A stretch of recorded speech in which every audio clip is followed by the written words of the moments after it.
বিসমিল্লাহির রহমানির রহিম রব্বি ইশরাহ লি সাদরি ওয়া ইয়াসসির লি আমরি ওয়াহলুল উকদাতাম মিন লিসানি ইয়াফকাহু কওলি।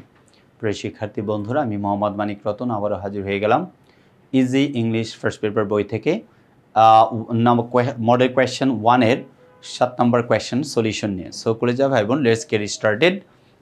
এজ উই নো 7 নম্বর প্রশ্নে সবসময় আমাদের রিঅ্যারেঞ্জ দেওয়া থাকবে। কি দেওয়া থাকবে? রিঅ্যারেঞ্জ দেওয়া থাকবে। Put the following parts of the story in correct order to make the whole story. Only the corresponding numbers of the sentence need to be written. এটা কিন্তু অনেকেই ভুল করেন, দেখায় দিচ্ছি। এই যে শব্দটা কি লেখা আছে কলজার ভাই বোন, অনলি লেখা আছে, এটা অতীব গুরুত্বপূর্ণ একটা ওয়ার্ড।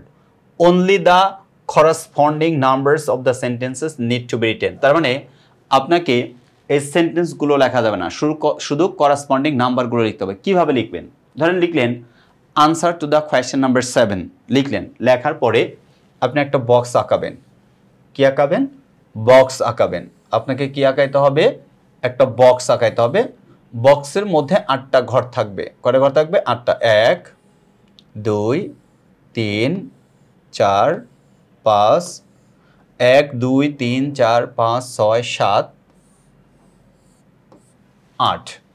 8টা ঘর থাকবে। উপরে ঘরগুলোতে 1 2 3 4 5 6 7 8 এই হচ্ছে নাম্বারিং করা থাকবে।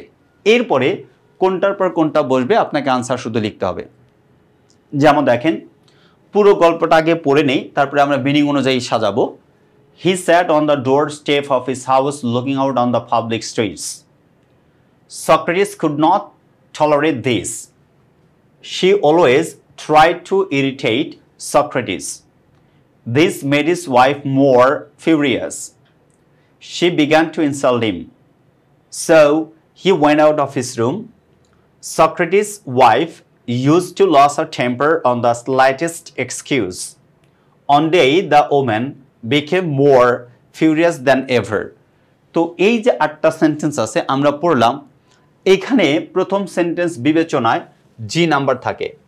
Socrates wife use to lose a temper on the slightest excuse.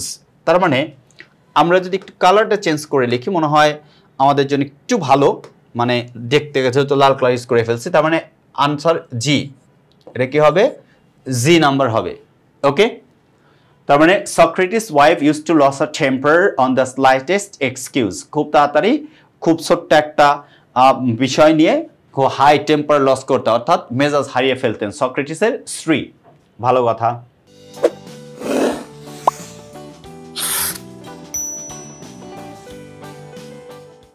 তারপর বলছে দেখেন, she always try to irritate Socrates, মানে তিনি প্রায়ই সক্রেটিসকে কি করতেন? বিরক্ত করতেন। তার মানে এইটাই হবে, যেহেতু মেজাজ হারা ফেলে। She always try to irritate Socrates, সক্রেটিসকে কি করতেন? প্রায় বিরক্ত করতেন। ভালো কথা। On day the woman became more furious than ever, অর্থাৎ একদিন বলছে দ্য ওম্যান মহিলা বিকেম মোর ফিউরিয়াস, অনেক বেশি ফিউরিয়াস হয়ে গেলেন, দ্যান এভার আগের চাইতে। তার মানে এইজ। ভালো কথা, মেজাজ হারাইছে। তারপর কি করছেন? সেন্টেন্স হচ্ছে শি বিগ্যান টু ইনসাল্ট হিম, তিনি তাকে কি করলেন? ইনসাল্ট করা শুরু করলেন। ওকে, ভালো কথা। Socrates couldn't tolerate this, Socrates এটা কি করতেন না? সহ্য করতেন না, বিরক্ত বোধ করতেন। ঠিক আছে, এইটা। তার মানে Socrates could not tolerate this, এটা হচ্ছে B. Okay, so he went out of his room, তাই তিনি তার রুম থেকে বের হয়ে গেলেন। F number. ওকে, বের কি করলেন? He sat on the door step of his house looking out on the public streets, অর্থাৎ he sat on the door step, দরজায় তিনি বসে পড়লেন। অফিস হাউস তার বাসার, লুকিং আউট বাইরে তাকালেন, অন দ্য পাবলিক স্ট্রিট রাস্তার লোকজনের দিকে তাকিয়ে থাকলেন, অর্থাৎ এটা হবে এই। This made his wife more furious, এই ঘটনা তার স্ত্রীকে আরো বেশি ফিউরিয়াস করে দিছে। এই যে দেখেন আনসার হয়ে গেছে। নতুন করে বাক্যগুলো আর লেখার প্রয়োজন নাই। তার মানে জি সি এইচ তারপরে হচ্ছে EBFAD, এই হচ্ছে সাজানো আনসার হয়ে গেছে। নিচে প্যাসেজ আকারে এই পুরো গল্প লেখা যাবে না, কারণ আপনাকে বলছে only the corresponding numbers of the sentences need to be written, অর্থাৎ শুধুমাত্র করসপন্ডিং নাম্বারগুলো লিখতে হবে, অন্য কিছু লেখা যাবে না। এই হচ্ছে সক্রেটিসের গল্প। তার মানে কি বললাম আমরা যে Socrates' wife used to lose her temper on the slightest excuse. She always tried to irritate Socrates. তারপরে হচ্ছে one day the woman became more furious than ever. She began to insult him. Socrates couldn't tolerate this. So he went out of his room. He sat on the doorstep of his house looking out on the public streets.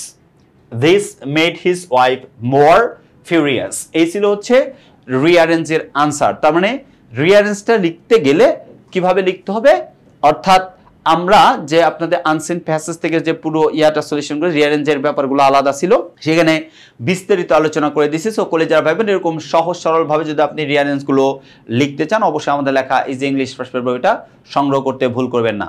আল্লাহ হাফেজ, আসসালামু আলাইকুম ওয়া রাহমাতুল্লাহি ওয়া বারাকাতুহু।